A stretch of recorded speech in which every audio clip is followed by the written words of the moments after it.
All right, guys. Good morning. It's Dwight the Mentor back again. Haven't talked to you guys in a while. First of all, I want to let you guys know that COVID is serious out here and you need to wear a mask. And don't get around anybody who's got a bad cough. Stay far away from them. Some of the best things that you can do for yourself is to stay clean, drink apple cider vinegar, walk with Fisherman's Friend, drink ginger or herbal teas, stay away from dairy, and eat clean as much as possible to keep your immune system strong. So if COVID does come around, you could fight it. You do not want to be in the hospitals right now. Stay far away from a hospital. It is not the place to be. You don't want to be around a hospital. So don't put yourself in that situation. Stay healthy. Avoid excessive drinking and smoking. And just live your best life. Okay, what I want to talk about today is first, I've been doing that Chloe Ting video and I did get down to 199, a high from 215, and it took me a little over a month. That Chloe Ting video is mean, and I'm just doing these 10-minute videos and I'm burning the weight. But in addition, I am watching my calories. So I'm on a 1,400 to 1,500 calorie diet every day. I start off my day usually with a big glass of water and apple cider. Then sometimes I have breakfast, sometimes I don't. For breakfast for myself, I usually have some small red potatoes with onions and peppers and 1 or 2 pieces of toast. Try to stay under 300 to 400 for the first half of the day, and that allows for me to have a decent dinner. I'll eat dinner around 7 p.m. and I'm good to go with a lot of water in between. 1,400 to 1,500 calories. That's what I'm trying to stay at. On the weekends, I do push it a little higher, closer to about 1,700, 1,800, but I get right back into it come Monday. So stay disciplined. That's what it's really all about. Stay disciplined. Stay focused. Now, I want to talk about my long-term strategy, short and long-term strategy. It all depends on the spirit above, where he guides me. I'm looking at 4 African nations on my map that I've narrowed it down to. And these countries I've narrowed it down to 4 reason being infrastructure, how stable the country is, beach proximity, the economic value, and living conditions. Those are my 4 things that I'm really looking at, where my money can go long and I can live comfortably. So the first country is Gambia. I've been to Gambia 4 or 5 times. Gambia is a beautiful country. It's a poor country. Keep in mind, these countries that I'm mentioning are all at the GDP's bottom list. The poorest countries in the world are São Tomé, Madagascar, Malawi, I think Laos, Sierra Leone, Liberia, Gambia, and Guinea-Conakry. Those are the poorest countries in the nation according to GDP. And GDP means gross domestic product, what the average earner makes to survive for the year. All 4 of these countries that I'm mentioning, you can make it barely on what the average GDP says. It doesn't mean the Western lifestyle. It means what those people over there on average are making. So I believe Gambia is right around 1,500 for the year. The average Gambian makes about $1,500 for the whole year. So imagine if you want labor, say if you open up a small bar, nail shop, or hardware store, or construction company, you can go in and find your local labor pool and say, hey, I want to hire you at my company. And I'm going to give you $5,000 a month, $5,000 a month, which is the equivalent of $100. You're going to have a line wrapped around the corner for people wanting that job because, one, stability is hard to find in Africa because of the labor pool and the uneducation. It's very competitive. It's not like here where you automatically get food stamps and you go to school and you have that stability. It's not there. People are coming from very rural villages. People are coming from, situations that are not in their control. So therefore, it drives the wages down. Also, the real wealth only benefits the few, unlike here where they want economic development for everyone, for all. And even here, that's not the case, and we know that. So you give somebody $5,000 or $100 a month, and I promise you'll get the labor pool that you need quickly. Someone will work with you. And by the way, this is not 8-hour days like here. They're working 12-hour days, 8 a.m. to 8 p.m., 6 days a week with 1 day off. That's the way they work. So I'm looking at Gambia because, one, Gambia is a good proximity near Senegal, which is much more progressive. I think Senegal's GDP is probably almost double Gambia, closer to about 23 to 2,500 a year. I could be wrong on that. Maybe it's closer to 5,000 a year. It's really gone up in the past couple of years, mainly due to the new presidency, Macky Sall, as well as they got a new airport. So they're really working on the infrastructure. I believe they found oil off the coast, which is driving the GDP up. And they're working with some other Middle Eastern nations like Turkey, Lebanon to build train systems and transportation. So they're really taking off on the West African side. I haven't gone into the East African side. I have been to Tanzania and I've been to Zambia, but that's the only East African country I've been to. I mainly been to the West. So Senegal is, comparable to here. Senegal's still very cheap. It is, but it's not on my list. It's not on my list. Primarily due to the French-speaking country and learning the dialect, along with the other native language, Fula, Mandinga, and Wolof. So, along with Gambia, like I said, Gambia labor pool is cheap. It's a very small country, easy to navigate. The airport primarily has flights coming from Brussels, London, Casablanca, Morocco, and Turkey. Those are primarily where the flights come from. It's a 6-hour drive from Dakar to Banjul, the capital. The road is pretty rough, but it's not that bad. You could do it. It's manageable. I like the people in Gambia. Most of the young people in Gambia speak English, so that's not too bad. But there is a lot that speak Mandinga and Wolof.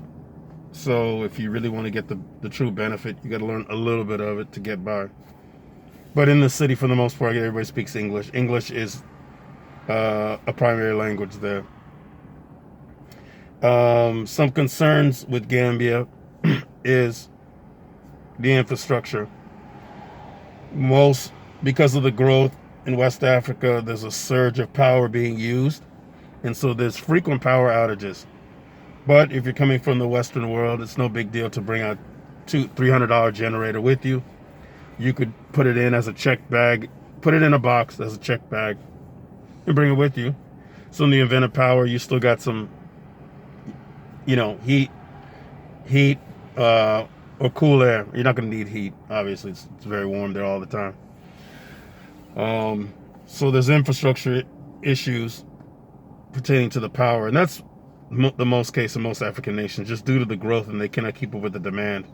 They don't have the logistics like they have here to build huge power plants that would take millions of dollars and more cooperation and support from other nations, which a lot of them do not do direct business with, and that's just due to the political nature of the countries. But the Chinese obviously want to help because Chinese see that there's gold in them hills and they see the opportunity on the other side. So it's no big deal for Chinese to drop $2 to $3 billion in exchange of getting rubber, copper, titanium, uranium. It goes on and on and on, silver, etc. So I do like Gambia. They got a cool club scene. I feel very safe there, very comfortable. To be honest, I feel safe in really any part of Africa. I'm not worried about it. Everybody's very kind-natured, and gentle. So Gambia is on my list. Wanting to move within, say, 7 to 10 years. The next country that's on my list is Sierra Leone. Sierra Leone is a mountainous country, English-speaking country. If you know about the history of Sierra Leone, especially coming from the Western world, British slaves that were in the slaves that were in the United States that supported the British. British granted them amnesty and said, go to Canada, go to Nova Scotia, and if they wanted to, you can go back home, and you were considered free in Sierra Leone. Very mountainous country. The capital is Freetown. Their currency is Leones. The GDP in Sierra Leone is about $700 a year, so even cheaper than Gambia, but more westernized. So it kind of has a layout like you would see in the West, like the United States. Somewhat decent roads, divided pillars and street lights. Some obey, most don't. It's got stadiums, and it's got some counties, just like the United States does. And it's got a beautiful beach. I think it's called Beach Number 2. Beach Number 2, I believe, and it has some beautiful beaches. Probably a little bit better than Gambian beaches. Yes, I would agree. I don't know too much about Sierra Leone in terms of the housing. However, I do have a contact on the ground, my friend Ibrahim, and he told me that if I wanted to stay at one of his apartments, it's basically $250 a month, US. And this is a 2-bedroom, 2-bath apartment. Very decent. Looks like in a tract community. So you could feel very comfortable inside a main gate, and then it has 4 houses on one side, 4 on the other. So almost like tract homes that you would see in the United States or Canada. He said the same thing that they're saying in Gambia. The labor pool is cheap. If you get somebody a consistent job, they're not going anywhere. I asked him what's the biggest demand there. He said restaurants. He said restaurants and tourism are the biggest demands. The airport is in Lungi. In Lungi, to get to the airport, to get to the city, Freetown, you have to catch a ferry from Lungi to Freetown, about a 45-minute to 60-minute ferry. So you land in Lungi from, say, Brussels or London, and then you catch the ferry across, and then you're in Freetown, and then you can navigate. It'd be nice if they built an airport in the heart of the city, rather than catching a ferry. But the growth is going towards Lungi, which is more the countryside, and it's separated by a waterway. So I do like Sierra Leone for the economic side. The banking is similar to any banks here, except the banks over there pay a lot more interest. Banks over there are paying 6, 7, 8% versus a bank here paying 0.1% or 2.5%. So if you have $1,000 in a bank there, you're likely to see interest of $25 a year in interest, which you would never see in a bank here. So Freetown is good. The crime is a little higher than Gambia because Freetown's a larger city, a larger country as well. But it's a give and take, and you just have to be mindful of where you're going and how you navigate, just like any other African city, just like any other city in general. Don't do things that you shouldn't be doing, and don't go places that maybe you shouldn't be going to without getting familiar with it. My next country is Liberia, which is the colonized African country. We know about the history of Liberia as well. Monrovia, first colonized country in Africa, and freed captured people. I don't like to use the word slaves. Freed captured people. Went home and created this Liberia. It's almost just identical to America. You see the flag is very similar. It has counties, it has cities. It has, the government's laid out the same. They have a DMV that has the same. You'd get your, if you decided to bring a car over, you'd have this, the plates almost the same, representing what area you live in Liberia, whether in Monrovia or Painesville and some of the other places. Liberia is also very economically cheap. I think the GDP in Liberia might be maybe a little less than Sierra Leone and a little less than Gambia.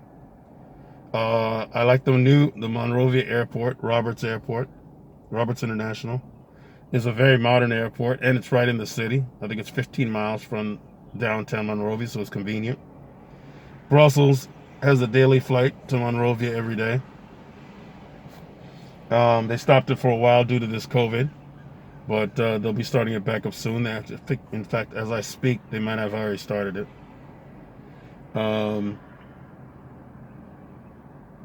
Crime is a concern because the youth there emulate what happens here in the States in terms of the music, the culture, etc. So the crime is a little bit higher. But the city itself is semi-modernized, much more modern than Gambia in terms of the high-rise buildings, probably comparable to Sierra Leone. And they have, kind of a highway thing going, 2x2 lane for the most part in Monrovia. And then obviously if you go 20, 30 miles out, it gets into more rural roads. Liberia has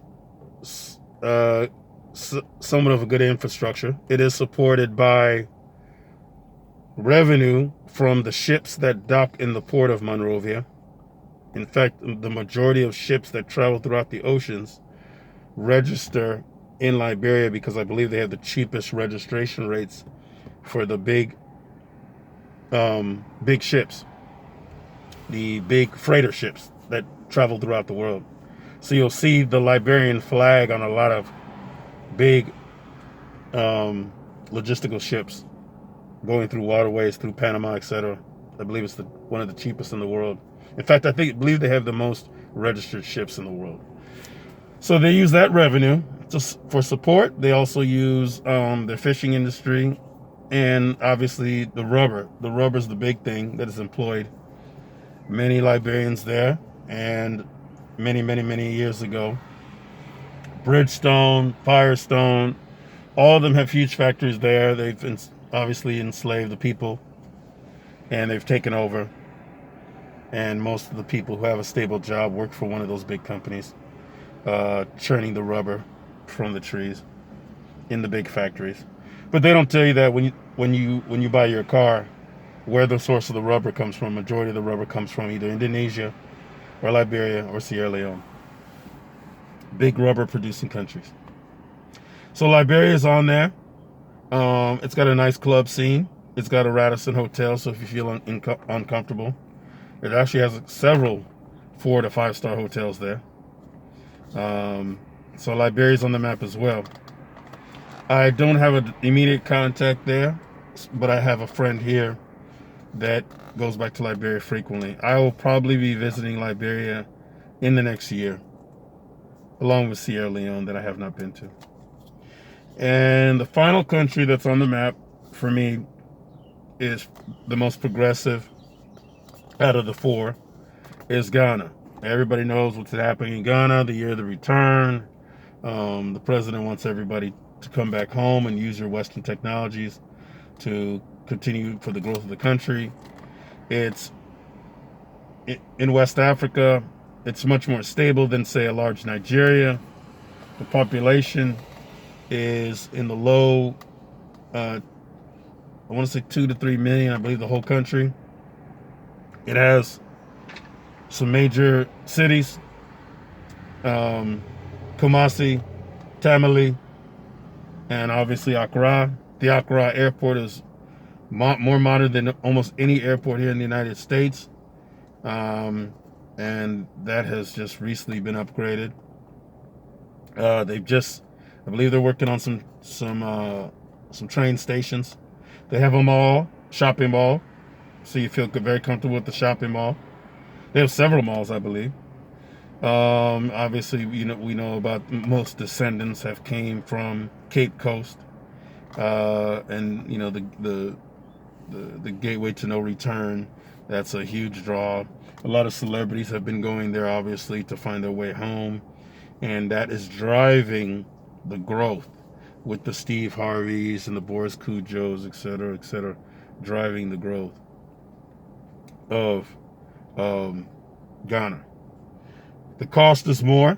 GDP is still relatively low, so maybe 10,000 a year the average Ghanaian makes, but more educated than the other three. Education is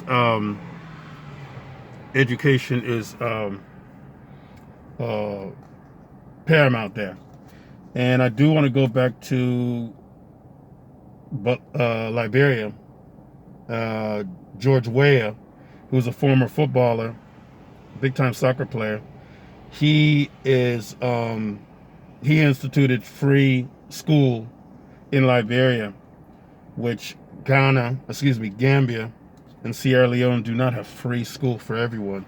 So he's been communicating with the people in Ghana to institute free education to drive prosperity for all.